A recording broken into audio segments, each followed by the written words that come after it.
Gabadhan aad u jeedin aabeeda wuxuu ahaa nin faqiir ah, wuxuu ka shaqaysan jiray beerta. Gabadhan aabeeda aad ayuu u jeclaa oo mar walba wuxuu siin jiray hadiyad oo u keeni jiray oo mar walba uu ka farxin jiray. Halka gabadhan aad u jeedin aabeeda uu ahaa nin taajir ah. Labadan gabdhood waxay ahaayeen laba gabdhood oo saaxiibo ah mar walba isla ciyaara. Gabadhan maalmaha ka mid ah waxay soo gadatay toob. Markii ay ku aragtay waxay bilowday inay aabeeda u tagto ee ku dhahdo aabba waxaan rabaa aniga toob inay ii soo iibisay. Saaxiibadeed toob ayay soo gadatay. Hooyadeed ayaa ku dhahday gabadha mar walba adaa magaca ka badisay toob hadda u soo gad. Markaas ayuu wuxuu bilaabay aabihii inuu toob u soo gado. Gabadhii aad ayay ugu faraxday markii ay aragtay aabaheeda toobka uu soo gaday. Markaas inay xiratay ayay waxay u tagtay saaxiibadeed oo ku dhahday aniga aabahay waa kana toobka waa ii soo gaday toob aad u qurux badan. Markaas ayay ku dhahday toob warkiis waa laga soo tagay aniga waxaan haystaa baaskiil adiga ma haysataa aabahagana ma kuu iibin doonaa haddii aad talo aa weydiisato aniga waxaa kaga rabaa inaad soo iibsato baaskiilkan aabahayna waa ii soo gaday. Markaas ay ku dhahday aniga aabahay waa ii jecel hadda ayuu soo gadaa. Gabadhii ayaa waxay dhahday waa arki doonaa. Gabadhii intay baaskiilka ku hor wadatay ayay ka tagtay. Gabadhii markay aragtay xaafadii intay iska imaaday ayay iska murugtay. Markaas ayaa waxaa arkay aabihii oo ku dhahay gabadheeda maxaa la murugsan tahay. Markaas ayay ku dhahday aabba aniga saaxiibaday baaskiil ayay haysataa aniga baaskiil ma haysato. Markaas ayaa hooyadeed soo boodday oo ku dhahday waa kay gabadha aniga ma ku dhihin adiga magaca ka badisay hadda baaskiil intay ugu keenina. Gabadhii banaanka intay iska soo fariisatay ayay iska murugootay. Waxay aaday xalfadii saaxiibadeed. Xalfada ayay dhiganaysay gabadhii saaxiibadeed.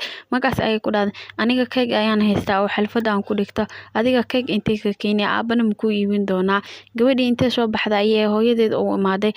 Markaas ayay ku dhahday hooyo aniga waxaan rabaa xalfad inaad dhigto xalfad ii dhiga. Markaas ayay ku dhahday gabadheedii aniga waxaan awoodin ha sheegin gabadhaas inta wax ka soo aragtana aniga hana weydiin intay ka keenayna keeg haddana intay ka keenaa. Gabadhii banaanka ayay iska soo fariisatay. Waxaa imaaday boqorad. Markaas ayay ku dhahday maxaa kugu dhacay. Gabadhii ayaa dhahday aniga waxaan rabaa xalfad inaad dhigto.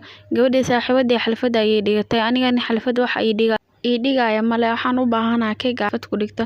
Markaas ayay ku dhahday waxa ka walwalin keeg aniga ku siinaa waxaan ku siinayaa keegan waxa aad rabtid dhan oo aa weydiisan doontaa. Keegan waxaa ka rabaa inaad xifdisato oo meel fiican ayaad dhiganay. Gabadhii waa ay faraxday sida ay dhahaysa markay aragtay. Boqoradii ayaa dhahday keegan waa inaad xifdisataa waxaad rabtidna asiga ayaa weydiisanaya hadda ka bacdi. Gabadhii iyadoo faraxsan ayay keegii soo qaadatay. Ka bacdi ayay hooyadeeda u sheegtay wax walba oo jiray. Hooyadiina waa ay ku farxeen familkii oo dhan. Waxay bilaabeen inay keegii jartaan ayna weydiisato baaskiilkii. Markii uu soo baxay ayay ku farxeen dhammaantoodii. Gabadhii baaskiilka intay qaadatay ayay waxay u tagtay gabadhii oo ku dhahday aniga baaskiilka waa aan soo qaatay. Markaas ayay weydiisay sidee baaskiilka ku soo qaadatay. Gabadhii wax walba ayay u sheegtay. Gabadhiina waa ay yaabtay gabadhan waxay sheegaysa markii aragtay. Isla markii hooyadeeda ayay u sheegtay wixii dhacay. Markaa hooyadiina waxay u sheegtay aabihi oo ku dhahday gabadhaas keeg ayay haysataa wax walbana way i weydiisataa.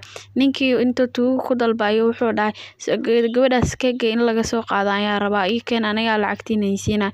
Markii ay u keeneen ayay waxay siiyeen lacagtii. Naagtii waxay bilowday inay keega jarto ku dhahdo ina cunto ayaa keegan laga rabaa. Waa ay cunay. Isla markiina waxaa loo sheegay in hantidiisa oo dhan loola wareegay. Lacagtii ayaa ka dhamaatay. Ninkii wuxuu bilaabay inuu ka shaqeeyo beerta ayaa wuxuu u imaadeen familkii oo waxay ka codsadeen in ay iska cafiyaan. Familkii dhanna waa iska cafiyeen. Sheekadiina halkaas ay ku dhamaatay.